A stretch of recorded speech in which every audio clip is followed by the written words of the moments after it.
My name is Athira, and this is for my final project in my communications class. There we go. Okay, so I did my final project on verbal versus nonverbal communication. To begin, the study of communication is a systematic process in which people interact with and through symbols to create and interpret meanings. And to break it down further, we have the process, systems, symbols, and meanings as well. So process addresses when does communication begin and end. Systems talks about what systems in our lives affect how we communicate, like our family, the time of day, different things like that.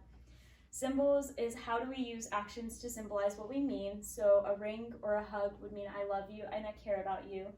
The meanings is how do we interpret different symbols. And so communication can be broken down into two types of communication, verbal versus nonverbal. Verbals are the words and only the words, whereas nonverbal is everything except for the words themselves. So the inflection in my voice, vocal qualities, shrugs, blushings, and eye movements. So to begin, I'm going to talk about verbal communication principles. So we interpret communication. So the brute facts versus the institutional facts. Brute facts are objective and concrete. So if a football team is huddled on the field, they're huddled up. Whereas the institutional facts is how we as humans interpret those brute facts. So we interpret the football team being huddled up as, okay, they're planning their next play. Rules guide communications. So there are 3 rules. Communication rules are essentially rules that are taught at a young age. So at a young age, kids are taught to say please and thank you, or address elders as Mr. and Mrs. Regulative rules are rules that regulate how and when we communicate. So in class, we have to raise our hand before we ask a question. Constitutive rules are how communicative acts are perceived. So this is heavily based on cultures, such as if you walk into a westernized house with your shoes on, it won't matter as much, but if you do it in an Asian cultured house, they prefer no shoes in their homes. Punctuation affects meaning. So this isn't real. Punctuation in this sense doesn't necessarily mean grammatically. It means the beginning and the end of each communication with someone else. I would also like to talk about verbal communication in digital media. So some things to think about is who do you call rather than text. So if you need to speak to your boss, you would call them. But if you needed to speak to your friend, you would probably prefer to text them rather than call them. How do the rules for face-to-face communication change when there's a screen or a phone involved? So if you are over a screen, you often don't care about your appearance as much because your face is hidden. How do words and sayings lose meaning over time? I think a really good example of this is the concept of LOL. When texting came out, LOL actually meant you were laughing out loud, and now it's just a courtesy thing that's used to mean that you don't have any hostile meaning in your text message. So these are some guidelines that can help you have effective verbal communication. So engage in person-centered communication. So adapt your use of language according to whom you're speaking with. Be aware of levels of abstraction. So avoid confusion by being clear and staying away from the vagueness in your statements. Qualify language. So static evaluation is set in stone. So if you say he is mean or she is mean, you're setting that in stone, and that's how you perceive that person. Whereas if you index those by saying that they were only mean for that particular time, then you're giving room and not setting that statement in stone. So he was mean during this cross-country meet or something like that, rather than saying that that's how you perceive them forever. And then also you want to take over your own feelings and thoughts. So there's the I language, which identifies with the speaker's, perceiver's thoughts and emotions. And then there's the you language that attributes intentions and motives to another person.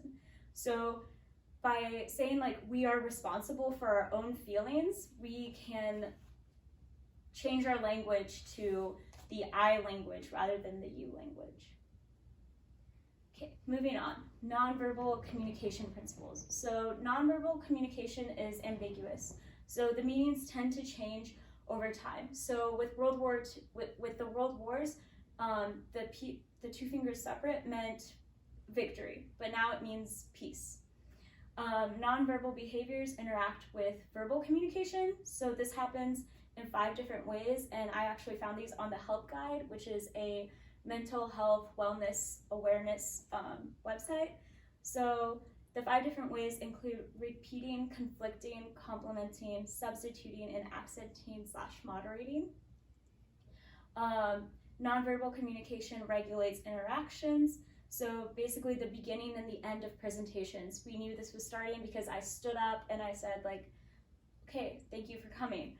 And then the nonverbal communication establishes relationship levels meanings. So this comes with the responsiveness, likeness, and power.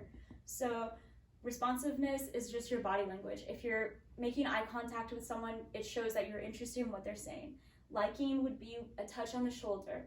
Power is perceived as, so if we're talking and sitting down and arguing and I decide to stand up, that's my way of showing that like I'm in power now and taking over this conversation. Nonverbal communication also reflects cultural values.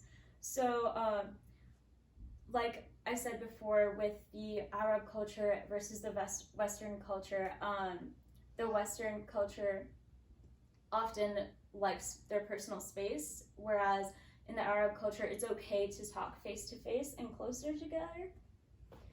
So some nonverbal behaviors includes the kinesics, haptics, physical appearance, olfactics, artifacts, proxemics, environmental factors, chronemics, paralanguage, and silence.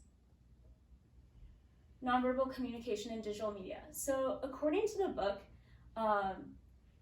it says that nonverbal communication is more restricted in digital and online communication than face-to-face. However, I think that this textbook is outdated because it only considers emails, text, and tweet. However, because in society right now, we use Snapchat and Instagram, and I think through Snapchat and Instagram, there's a lot more nonverbal communication going on. So it's not as restricted as we think. And then effective nonverbal communication guidelines. So you can monitor your nonverbal communication, which essentially means you need to be conscious of the way the world sees you. Interpret others' nonverbal communication tentatively. So personal qualifications includes giving the others benefit of the doubt. So if their eyes are closed, it doesn't mean that they're not paying attention, it just means they're trying to concentrate harder. Or if their arms are crossed, they don't mean that they're hostile, but maybe they're just cold. And so in conclusion, verbal and nonverbal communications both play an important role in our process of communication. It's more effective to use nonverbal and verbal communication rather than just verbal communication. And one study done by the Journal of Advances in Medical Education Professionalism, saw that there's a strong positive relationship among the quality, amount, and method of nonverbal communication when it came to classroom settings. So teachers that used nonverbal communication as well as verbal communication had a better outcome. And then there are my citations. Any questions?